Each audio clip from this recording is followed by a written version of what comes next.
Anda kembali di Kompas Siang bersama saya Jihan Novita. Saudara Gubernur Ahmad Lutfi meluncurkan Kecamatan Berdaya dan Kartu Zilenial di Solo, Jawa Tengah. Ini merupakan program yang bertujuan meningkatkan partisipasi masyarakat, terutama di kelompok rentan.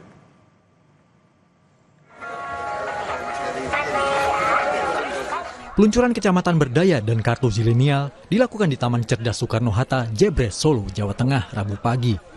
Gubernur Jawa Tengah Ahmad Lutfi tiba dan meninjau kegiatan yang merupakan representasi dari Kecamatan Berdaya.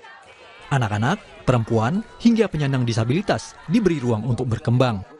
Mereka juga tak perlu mencari tempat dan mentor karena sudah disediakan oleh pemerintah.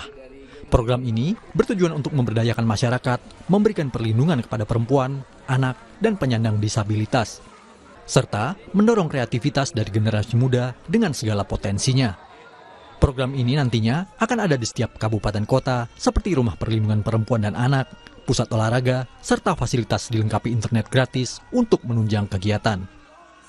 Kita meluncurkan Kecamatan Berdaya, di mana Kecamatan Berdaya nanti akan kita berdayakan di seluruh kabupaten kota di 35 kabupaten.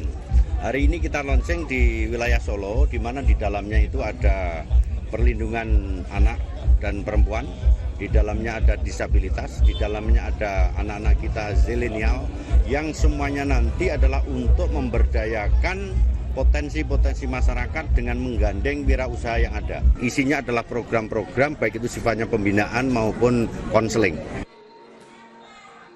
Sementara untuk Kartu Zilenial akan memberikan akses untuk generasi muda yang kreatif.